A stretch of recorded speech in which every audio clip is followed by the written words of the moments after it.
A new development at this hour on the push to push TikTok off Americans' phones as accusations swirl that the wildly popular app is being used by China to spy on Americans. Today, Colorado Senator Mike Bennet called on Apple and Google to boot TikTok off their app stores due to ongoing national security concerns. The Democratic senator is a member of the Senate Intelligence Committee and sent the CEOs of both companies a letter saying it's, quote, irresponsible to make the app available the way it is. How much closer does this inch TikTok to being banned here? Virginia Senator Mark Warner is the chairman of the Senate Intelligence Committee and has been working to solve the TikTok chaos. Senator, great to have you on. We got a lot to talk about, but do you agree with Senator Bennet? Should Apple and Google's app stores cut off access to the TikTok app? Well, I've been raising concerns about TikTok for months, and let's go into the two concerns I have. One, the amount of data that TikTok is collecting, and since so many of our users are our kids, on our kids, that data resides in China. And even though TikTok has said that's not the case, there have been constant examples where it has been proven that Chinese engineers are still getting access to that data. Second piece is, frankly, Liz, more concerning to me. You said wildly popular, about 138 million Americans are regular users of TikTok. And the thing is, Liz, they're on for an average of 90 minutes a day. I bet, Fox Business wish they had viewers that would be an average of 90 minutes a day. And my concern with that is not that TikTok was going to, create video content, but the algorithms that drive what you see very much is controlled by the TikTok leadership. And my concern, since every company in China now has to owe its first allegiance not to shareholders or customers, but to the Communist Party, that the Communist Party could say, well, we don't want to show any videos that are all flattering to Taiwan, or we want to make sure any video about Taiwan only shows Taiwan as part of China. So the ability to use this as a misinformation or propaganda piece is huge. Now, what do we do about it? My concern is, and not just with TikTok, is that we've kind of dealt with these foreign technology, national security concerns on an ad hoc basis. A few years back, we on the Intelligence Committee went after Kaspersky, a Russian software company.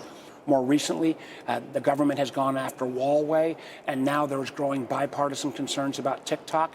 I think we need a legal basis, most likely in Commerce Department, that would give this ability to look at these applications and foreign technology from a national security standpoint and give that entity the tools to limit or in certain cases ban foreign technology security applications. I mean, the thing is, we're doing it ad hoc at this point. We need to get ahead of this rather than what we've been doing, for example, with Huawei and now with TikTok, chasing after the fact. You've been working on a national security deal, I know this, to give, an American company or entity the opportunity to take over the U.S. assets of TikTok. How close do you see the government getting to that?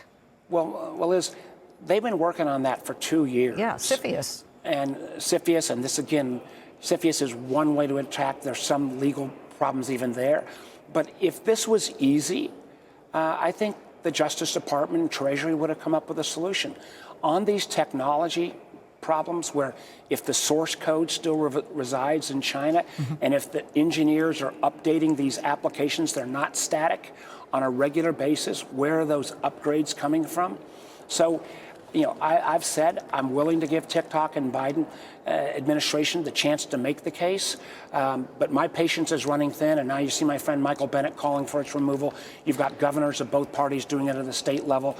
I'm not saying it's impossible to have a technology proposition here that could separate, but it's a big, big hill to climb, and that's why I think we need, again, a firmer legal basis to go forward, not just on TikTok, but this is not going to be the last time we have a foreign technology national security issue. Senator, you said just at the top of this conversation that there are constant examples of possibly the CCP curating and pushing certain information before American kids versus what goes in front of the Chinese kids or people, users of these things.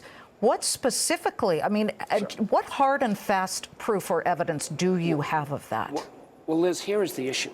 The fact that there is a very different version of TikTok that the Chinese kids see, that you could pick up on every day. The Chinese version of TikTok has videos that reinforce science, engineering, love of country.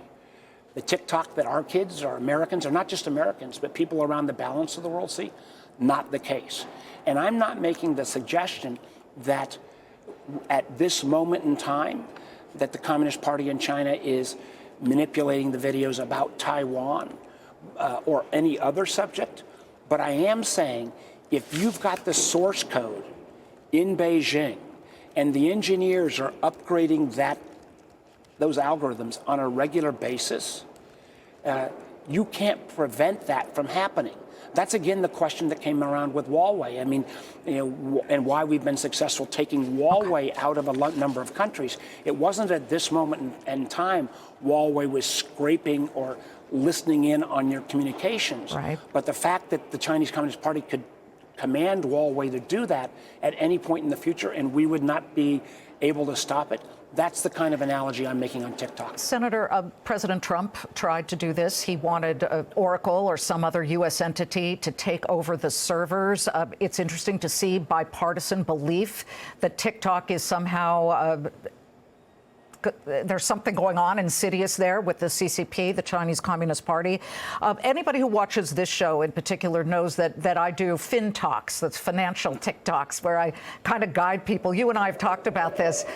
Give me the reason I should just end my TikTok channel and get rid of my 255,000 followers and just say goodnight to them, even though I'm just basically teaching them about economies and the markets.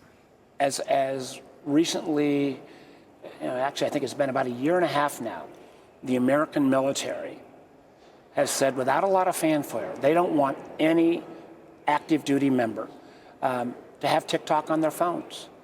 More recently, Josh Hawley got unanimous support to say the federal government should not allow TikTok on their phones.